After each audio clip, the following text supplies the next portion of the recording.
Hey everyone, I'm Alexandra. Thank you guys for watching this video.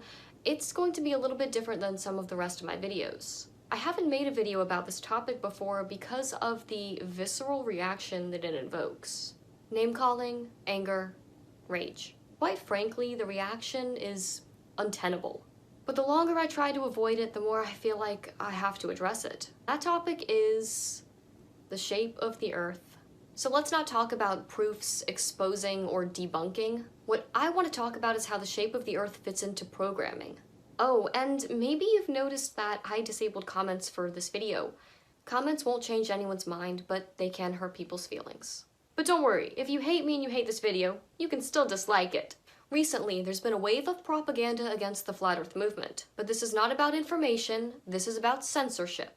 This disinfo propaganda campaign is put out by governments and corporations like Disney, other mainstream media institutions, news personality agents, as well as internet influencers like Logan Paul and Shane Dawson, who, by the way, have the same video editor and are part of the same Hollywood studio in LA. This campaign should tell you that the establishment is panicking and are trying desperately to cover up the truth.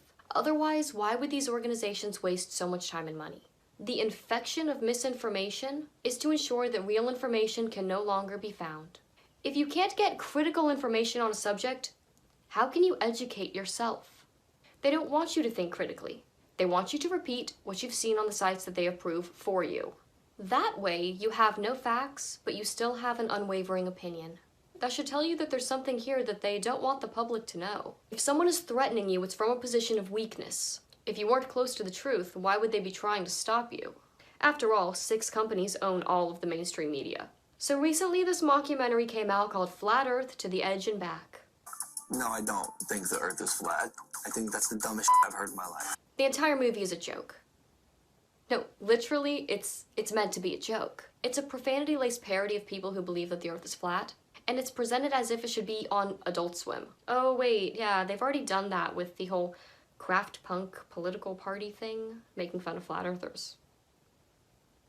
One of Logan Paul's friends claims to be a flat earther and tries to convince Logan that the Earth is flat. The whole movie makes fun of Flat Earth while promoting the Flat Earth Society in subtle ways. Now, the Flat Earth Society is owned by the cabal and spreads disinformation. It was put in place to stop or confuse people who wanted to learn more. Now, if you don't know who Logan Paul is, wildly popular on YouTube with millions of kids watching all of his videos, endorsement deals from companies like Pepsi and HBO. He's well known on YouTube for his pranks. Well, other than filming a dead body and being generally disrespectful, he's known for pranks. His brother Jake Paul was on the Disney Channel, and the two were seen quite often together. If you know the history of the Disney dynasty, this should start to make more sense. Disney, along with many other things, such as being a programming site, has a long record of producing monarch victims. Just one recent example is Dove Cameron, who became famous on Disney's Liv and Maddie, another depiction of splitting a personality on camera like Miley Cyrus and Hannah Montana. Dove tweets family-friendly things like, "You are such an idiot," to Donald Trump. She posts photos like this, "Demon confirmed," and of course like this.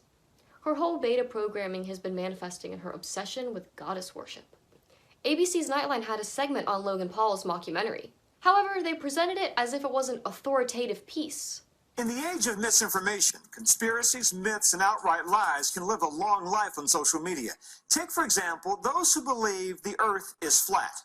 Mix that with YouTube bad boy Logan Paul, who made a controversial mockumentary about the Flat Earth movement, and suddenly the truth gets lost. Okay, now let's get one thing straight. The Earth is round. You know it, I know it, Logan Paul knows it. The bandwagon fallacy. The popularity of an idea doesn't determine its truth. Most of us were subjects to the same indoctrination via school, culture, and media, so it's likely we believe things that are wrong. Explain to me what kind of space YouTube is for mistruths. It's ground zero. If you were to ask me why the Earth is round, the simple answer would be gravity. You have to rely on people to be independently smart enough to say this seems ridiculous and to seek out information from sources that are verifiable and trustworthy. By the way, Disney owns ABC.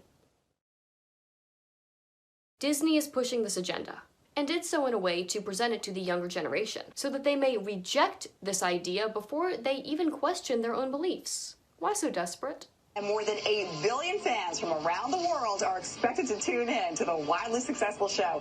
Here's our Lisa Guerrero. There's never been a global television event like Game of Thrones.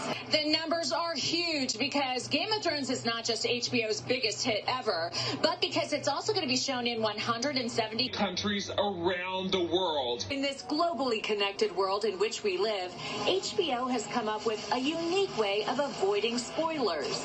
When there's not a logical reason for an action, you should start to question it. When there's a physiological reaction, like anger or aggression, you should also start to question it. The internet is a breeding ground for comments like this.